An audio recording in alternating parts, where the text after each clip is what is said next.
Hello friends, welcome to my YouTube channel. Friends, आज की video में हम जानेंगे कि यदि किसी का कोई व्हीकल चोरी हो जाता है, सपोज दैट आप किसी मार्केट में गए, आपने वहाँ बाइक लगा दी, आप किसी बैंक में गए, बैंक से बाहर आपने बाइक पार्क कर दी, या फिर आप किसी भी जगह ऐसी जगह गए, स्कूल गए बच्चों को छोड़ने, वहाँ पे बाहर आपने बाइक लगा दी।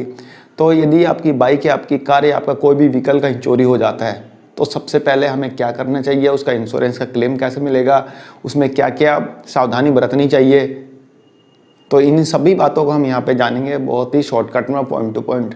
तो फ्रेंड्स, सबसे पहले हम जानते हैं कि जैसे ही पता लगता है कि आपका व्हीकल चोरी हो गया है, तो सबसे पहले आपका क्या काम होना चाहिए। सबसे पहले हमें 100 नंबर पे कॉल करके पुलिस को इन्फॉर्म करना पड़ेगा। बताता हूँ क्यों। क्योंकि यदि आपका व्हीकल चोरी हो गया और आपने इन्फॉर्म नहीं किया, तो उस बीच यदि आपके व्हीकल से किसी भी तरह का कोई क्राइम होता है, सपोज दैट स्नैचिंग ही हो जाती है, तो गाड़ी नंबर तो आपका ही रहेगा ना, पुलिस सबसे पहले आपको आके पकड़ेगी। दूसरी चीज़ बताता हूँ, बहुत लोग ऐसा होता है कि व्हीकल की कंप्लेन नहीं कराते। Complain in the sense police को कॉल नहीं करते। वो क्या करते हैं, एफआईआर, आजकल तो सबको पता ही है एफआईआर जो है ऑनलाइन हो जाती है। दिल्ली में तो सबका आइडिया है ही कि हाँ भाई ऑनलाइन एफआईआर होती है, पुलिस थाने जाने की ज़रूरत ही नहीं है। तो ऑनलाइन एफआईआर दर्ज कर देते हैं, बात ख़त्म। ठीक है, ऑनलाइन एफआईआर दर्ज कर दो, ठीक है।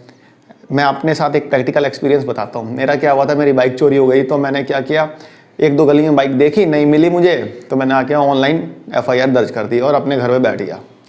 एक दिन बाद मैंने इंश्योरेंस कंपनी को इन्फॉर्म कर दिया कि भाई मेरी बाइक चोरी हो गई है। मैंने अपना इंश्योरेंस क्लेम करने के लिए मैंने फ़ोन कर दिया। नेक्स्ट डे जो इंश्योरेंस कंपनी का एजेंट होता है, जो सर्वेयर होता है, जो सर्वे करता है, वो मेरे घर पर आया।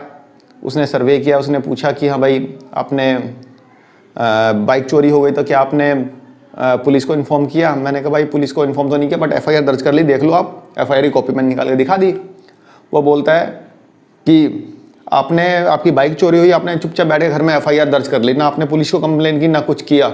मैंने कहा एफआईआर का मतलब यही हुआ कि पुलिस को कंप्लेन की है, और आप किस तरह से चाहते हैं कि पुलिस को कंप्लेन करूँ। तो बोलता है ये भी तो हो सकता है आपने अपनी बाइक खुद छुपा ली हो, कहीं छुपा उपा दी हो, और इंश्योरेंस का पैसा क्लेम करने के लिए आपने घर बैठ के एफआईआर दर्ज कर लिया। ऐसा नहीं होता। उन्होंने ऐसा बोला, एजेंट ने, उसने।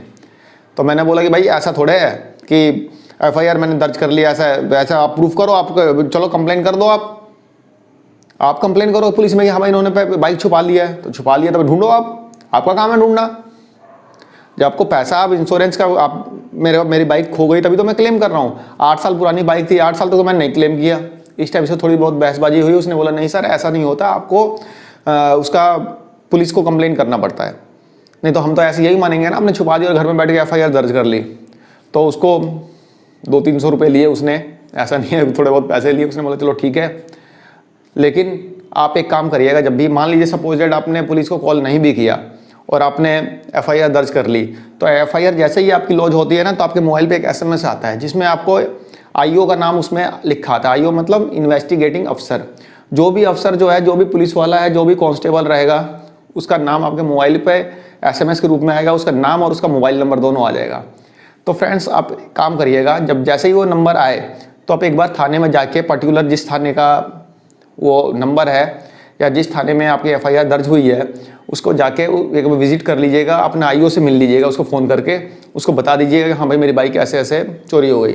वो क्या करेगा, एक स्केच बना लेगा, स्केच जिसमें वो नक्शा बनाएगा कि किस जगह आपका जो व्हीकल है किस जगह से चोरी हुआ है। तो सारा वो उस पर एक रिपोर्ट तैयार करके आपके साइन करा लेगा कि हाँ भाई, इससे आपका ये भी हो जाएगा कि आपने थाने में विजिट किया। अब 100 नंबर पर नहीं भी कॉल किया तब भी कोई बात नहीं, बट एफआईआर तुरंत दर्ज करके जैसे ही आपके पास आईओ का नंबर है वैसे ही थाने पहुंच के एक बार मिल लीजिए उससे। ठीक है, मान लीजिए नहीं मिलता है तो उसको फ़ोन करके जाइए, उसका नंबर भी आ जाएगा, मोबाइल नंबर ही आपके मोबाइल पे आ जाएगा। 98% केस में ऐसा होता है कि गाड़ी मिल जाती है। दिल्ली में बता रहा हूँ मैं, दिल्ली में बाइकें, कार का तो मैं नहीं कह रहा हूँ, बट बाइक्स जो होती हैं 98% मिल जाती है। 98% बाइकें मिल जाती है, ऐसा कुछ नहीं होता नहीं मिला। हाँ, ये हो सकता है कुछ जिस कंडीशन में चोरी हुई है उस कंडीशन में ना मिले, ये अलग बात है। तो फ्रेंड्स, जैसे मैंने बताया कि एक बार आपने आईओ से मिलके उसको सारा डिटेल में एक्सप्लेन कर दीजिएगा। तो उसके बाद क्या होता है, जो इंश्योरेंस कंपनी वाला आता है वो आपसे इंश्योरेंस की कॉपी मांगेगा, आपसे गाड़ी के ओरिजिनल आरसी ले लेगा, गाड़ी की आपकी जो दोनों चाबियाँ होंगी दोनों चाबियाँ लेगा, मांगेगा आपसे, दोनों चाबियाँ आपसे ले लेगा, और मेरे से उसने एक बात और पूछी थी कि हम कैसे मान लें कि आपके गाड़ी आज ही चोरी हुई है, हो सकता है 10 दिन पहले चोरी हुई, आप आज रिपोर्ट करवा रहे हो, आप कुछ ऐसा बिल वगैरह दीजिए, गाड़ी में कुछ आपने काम कराया हो, कुछ मान लीजिए कोई बैटरी लगवाई हो, सर्विस कराए हो। तो नॉर्मली लोग क्या करते हैं, 1 साल तक जब तक सर्विस फ्री होती है तब तक तो सर्विस सेंटर से कराते हैं, उसके बाद तो लोकल दुकानों से लोग कराते हैं, हर कोई कराता है, आप भी कराते होंगे, मैं भी कराता हूँ।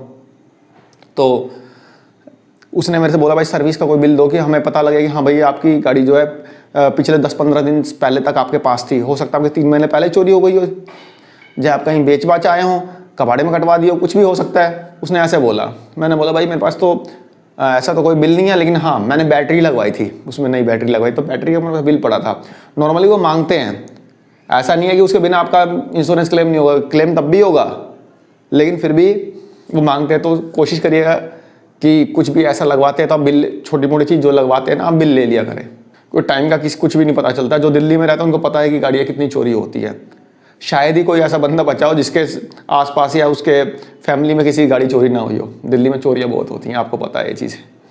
तो वो आपसे आरसी आपकी ओरिजिनल लेके जाएगा, इंश्योरेंस की कॉपी लेके जाएगा, दोनों कीज़ लेके जाएगा, और कोई भी ऐसा बिल जो है जिसमें ये पता चला कि आपने गाड़ी 10-15 दिन में या महीने दिन पहले उसमें काम कराया, या फिर आपके पास वो होना चाहिए पोल्यूशन से ही पता चल जाएगा आपके पास गाड़ी थी पिछले 1-2 महीने 3 महीने, जब भी आपने पोल्यूशन कराया हो। और आपसे 1-2 क्वेश्चन पूछेगा कि हाँ भैया पुलिस थाने गए थे, आपके बाहर निकल के 1-2 पड़ोसियों से भी पूछ सकता है, जो सर्वेयर जो आएगा सर्वे करने का, हाँ भाई ये गाड़ी यहीं से चोरी हुई है। जब मार्केट से चोरी हुई तो उस जगह जाके मार्केट में भी 1-2 दुकान वालों से पूछ सकता है कि हाँ भाई ये गाड़ी चोरी हुई है। तो जब भी ऐसी जगह से चोरी हो तो 1-2 दुकान वालों से आप बात कर ले, भाई मेरी गाड़ी थी यहाँ पर चोरी हो गई, कि एक सबूत के तौर पर वो देखता है ये चीज़। तो इस तरह से वो अपनी इंक्वायरी करेगा और चला जाएगा। 2 महीने बाद, लगभग 1.5 से 2 महीने बाद, जब दिल्ली पुलिस जो या कोई भी स्टेट की पुलिस अपनी नॉन ट्रेसेबल रिपोर्ट दे देगी गाड़ी की। दिल्ली में क्या होता है, दिल्ली में नॉन ट्रेसेबल रिपोर्ट आपके मेल पे ही आ जाएगी कि गाड़ी नहीं मिली। दिल्ली पुलिस का एक नॉन ट्रेसेबल रिपोर्ट आ जाएगा मेल पे कि हाँ भाई अभी गाड़ी मिली नहीं। उसके बाद इंश्योरेंस कंपनी को आप इन्फॉर्म करेंगे कि हाँ हमारे पास नॉन ट्रेसेबल रिपोर्ट आ चुकी है। उसके बाद इंश्योरेंस कंपनी आपका कुछ 10-15 दिन में जो उनका प्रोसेस होता है उसमें आपका पैसा जो है प्रोसेस करके आपके अकाउंट में ट्रांसफ़र कर देगी। तो इस तरह से आपको इंश्योरेंस कंपनी का क्लेम मिल जाएगा। तो फ्रेंड्स, यदि आपकी गाड़ी चोरी हो जाती है और दोबारा मिल जाती है, ध्यान से सुनिएगा, यदि आपकी गाड़ी चोरी होती है और दोबारा मिल जाती है तो उसका क्या प्रोसेस है आगे, कैसे आपने तो FIR दर्ज करा रखी है तो उसको कैसे आप टैकल करेंगे, कैसे क्या उसका लीगल प्रोसीजर होता है, उन सभी बातों को मैं नेक्स्ट वीडियो में बताऊंगा। आशा करता हूँ, छोटी सी वीडियो थी, आशा करता हूँ आपको समझ में आई होगी। धन्यवाद, नमस्कार।